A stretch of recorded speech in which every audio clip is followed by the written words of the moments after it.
என்ன தூங்கலையா?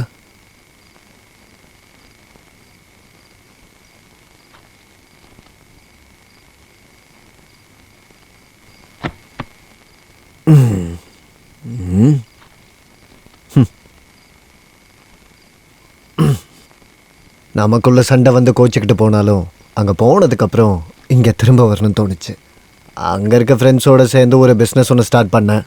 வெறுத்து போச்சு. நீங்கள் தனியாக இருப்பேன்னு நினச்சேன், அதான் வந்துட்டேன். நீ நல்லா தானே இருக்க? நீங்கள் என்ன நினச்சிட்டு இருக்கீங்க? நான் என்ன நினைக்கிறேன்னா, வரப்போகிற காலத்தில் குழந்தை குட்டிங்களோட இங்கேயே இருக்கலான்ட்டு இருக்கேன். புருஷன் பொண்டாட்டிக்குள்ளே சண்டை வரதெல்லாம் உலகத்தில் சகஜம். சண்டை முடிஞ்சதுக்கப்புறம் சமாதானம் ஆகிட வேண்டியது தான். நீ இன்னைக்கு ரொம்ப நல்லா இருக்க. வாடிங்க வாடிங்க வாடிங்க சொல். ஓ, நீங்களும் இங்கே தான் இருக்கீங்களா? யாரோ வந்திருக்காங்கன்னு தெரிஞ்ச உடனே அது நானா இருக்குன்னு நினைக்கலல்ல? உங்கள் பொண்ணோட காதலனுக்கு நீங்கள் வெளியே காவலுக்கு இருக்கீங்கன்னு இப்போ தான் தெரிஞ்சுக்கிட்டேன்னா. வெளியே போடாங்கிறது வெளியே போடான்னு சொன்னேன். இனி இந்த படியை மிதிக்க கூடாது. யோ குமரப்பா, யாரோட தயவுல நீ இந்த மாதிரிலாம் பேசிக்கிட்டு இருக்கேன்னு எனக்கு தெரியா? நடக்கட்டும். இல்ல, குமாருக்கு அந்த ரகசியத்தை சொல்ல போறீங்கன்னு கேள்விப்பட்டேன். நான் சொல்றதை கேளுங்க. ஆளை கைமாத்துறது குமாரா இருக்காது. ஒருவேளை குமாரை தேர்ந்தெடுத்தீங்கன்னா அவன் உயிரோடவே இருக்க மாட்டான். கொஞ்ச நேரத்துக்கு முன்னாடி என்னையா சொன்ன? வெளியே போறேன். ஆனா நீயே என் வீட்டுக்கு வந்து என் காலில் விழுந்து இங்க கூட்டிட்டு வந்து எனக்கு பொறுப்பு ஒப்படைப்ப. எழுதி வச்சுக்க.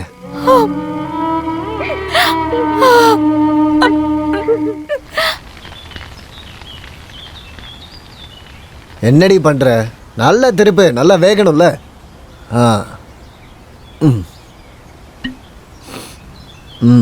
இது அவ்வளோ நல்லா இல்லடா. இது வேற சரக்குண்ணே. போதும்.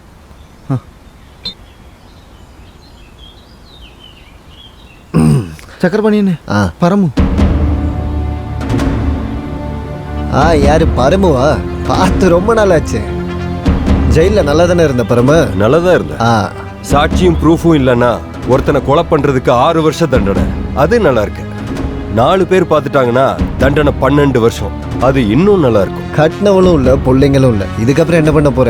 உனக்கு ஜெயில் தான் கரெக்ட். ஆமா ஆமா, உரிமை கொண்டாடிக்கிட்டு இனி நீ சாந்தி முன்னாடி போய் நின்னா வெட்டிடுவேன் உன்னை.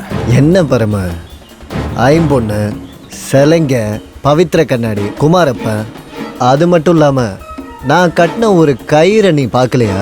அவ கழுத்துல தாலியோட சேர்த்து கட்டின ஒரு மஞ்ச சரடு.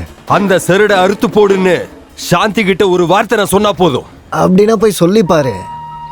ஒரு வாட்டி அவ என்கிட்ட சொன்னா. அப்புறம் என்னாச்சு? 3 மாசம் கர்ப்பமா இருந்த அவளை நான் என்ன பண்ணேன்னு தெரியும்ல? நிறுத்துறா. உருகி இருக்கிற பித்தளைய வார்ப்புல ஊத்தும் போது ஊத்துற திசையும் மூச்சும் ஒரே மாதிரி இருக்கணும். ஊத்துறவங்கள ஒருத்தன் தடுமாறினாலும் அது நம்மளையே அழிச்சிடும். அது சில செய்யறவங்களோட முறை. ஆனா நீ அந்த குடும்பத்தோட வாழ்க்கையில விளையாண்டு இருக்க. மறந்துட. யாரு மறந்தா? இன்னொரு தடவை எல்லாருக்கும் எல்லாத்தையும் ஞாபகப்படுத்திட்டு இந்த சக்கரபாணி கிளம்பிடும். அப்படி திரும்பி போறதுக்கு நீ இருக்க மாட்டடா. எல்லாரோட வாழ்க்கையும் கெடுத்துட்டு அன்னைக்கு நீ தப்பிச்சிட்ட. போனதெல்லாம் போகட்டும்னு மறுபடியும் கஷ்டப்பட்டு புது வாழ்க்கையை அமைச்சுக்கிட்டு இருக்க. சக்கரபாணி, என்கிட்ட விளையாடுன உன்னை கண்டந்துண்டமா வெட்டிட்டு தான் நான் போவேன். 6 வருஷம் இருந்த ஜெயில ஆயுள் முழுக்க நான் இருப்பேன்.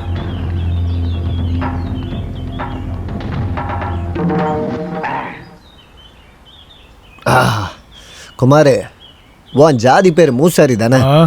ஏன் அப்படி கேக்குற? ஆமாவா இல்லையா? ஆமா. உங்களோட ஜாதியில ஒருத்தன் ஒருத்திக்கு தாலி கட்டிட்டான்னா கடைசி வரைக்கும் அவன் கூட தான் இருக்கணும் இல்லையா? ஆமா. அப்படிதானே? அப்போ நான் தாலி கட்டின பொண்ணு ஜெகதா. பரமு கூட போய் வாழ்ந்தா என்ன அர்த்தம்? ஜெகதா அப்படிப்பட்டவ இல்ல. அவளை பத்தி அப்படி பேசாத. அப்புறம் பரமு. நீ எப்போ இருந்த பரமுவோட ஆளானு? பரவாயில்ல. ஆனா எனக்கு உரிமையுள்ள சொத்து, நான் கட்டின பொண்ணு எனக்கு வேணும். அதை நீதான் வாங்கி தரணும். சக்கரபாணி, நீ என்ன கொல்லாம கொன்னுட்ட. உனக்காக நான் என் கூட பிறந்தவங்களுக்கே துரோகம் பண்ணிட்டேன். இருந்தும் அந்த ரகசியம் எனக்கு உரிமையான ஒண்ணு. வேணும்னு சொன்னா பிச்சைக்கார பயல, இவ்வளவு நாளா நான் உழைச்சி கஷ்டப்பட்டு கொன்னுடுவேன்.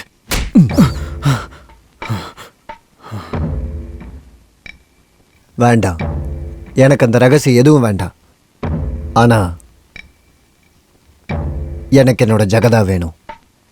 அதை நீ தான் பண்ணணும். முன்னாடி உன் மேல இறக்கப்பட்டு உன் கையால பண்ண தப்ப நான் மறைச்சிட்டேன். என் தங்கச்சியை கொலை பண்ணவனை கொல்றதுக்கு பரமு ஒரு கத்தியோட சுத்திக்கிட்டு இருக்காங்கிறத நீ மறந்துடாத. எனக்கு தெரியும் நீ அதை செய்வ, செஞ்சிருவ. செஞ்சுதானே ஆகணும்.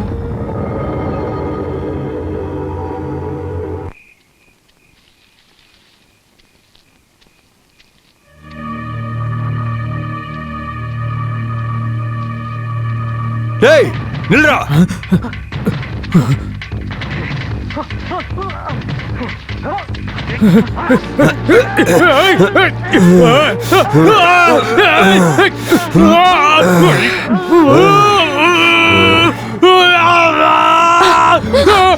என்னங்க அப்பா, என்னாச்சுங்க? என்னாச்சு அப்பா? என்னாச்சு? என்னாச்சுப்பா? கனவு கண்டிருக்காரு.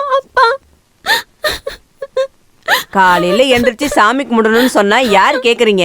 பட்டாதான் திருந்துவீங்க. தள்ளுங்க தள்ளுங்க, நீ தள்ளி உட்காருமா. ஈஸ்வரா, அம்மா அம்மா மகவாயி காப்பாத்துங்கம்மா. நல்லா சாமி கும்பிட்டு படுத்துக்க, சரியா? ஆ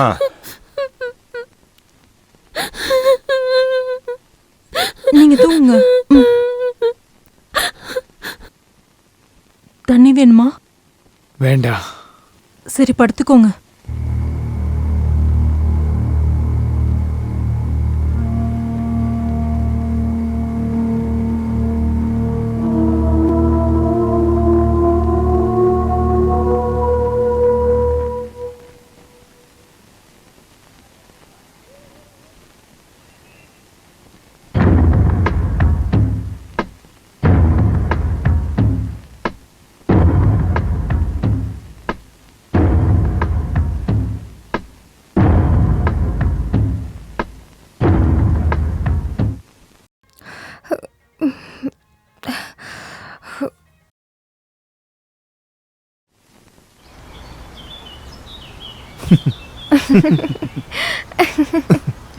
நீங்க எனக்கு கிடைக்கலனா நான் என்ன செய்வேன் தெரியுமா?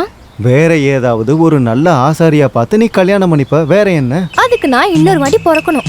உங்க கூட வாழ முடியலனா அப்ப பாருங்க நான் என்ன பண்றேன்னு. உனக்கு என்ன எவ்வளவு பிடிக்கும்? எவ்வளவு எவ்வளவு பிடிக்கும்?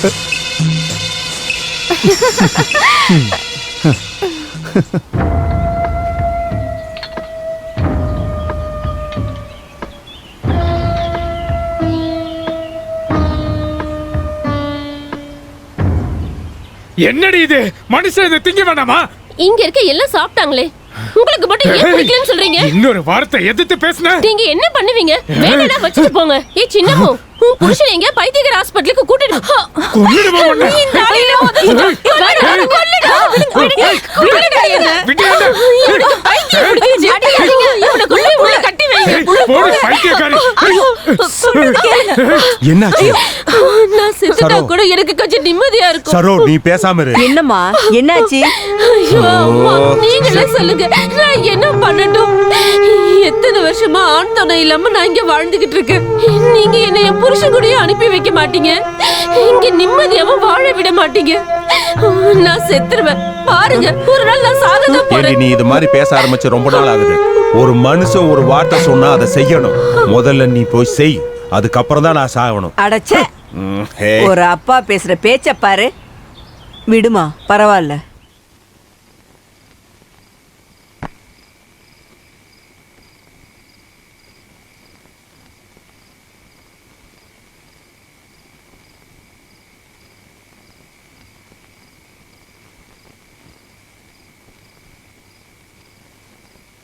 உங்களுக்கு உங்களுக்கு அப்படி தோணி இருக்குங்க.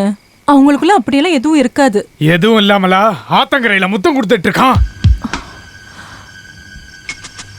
என்னோட தலையெழுத்து இந்த ஜென்மத்துல ஒரு கண்ணாடி கூட செய்ய முடியலையேன்னு கவலையில இருக்கேன். இது என் தலையெழுத்து விதின்னு நினைச்சு நான் நிம்மதியா இருக்கேன். நான் கண்ணாடி செய்யறது நடக்குதோ இல்லையோ பரவாயில்ல. ஆனா இந்த கல்யாணம் நடந்து அந்த ஆசாரி பங்குக்கு நின்னா அவனோட கல்யாணத்தை நான் கெடுப்பேன். என்ன வேணும்னாலும் நடக்கலாம். அப்படியெல்லாம் எதுவும் இருக்காதுங்க. நம்ம பரம கிட்ட லேட் பண்ண வேண்டாம், இப்பயே சொல்ல போறேன்.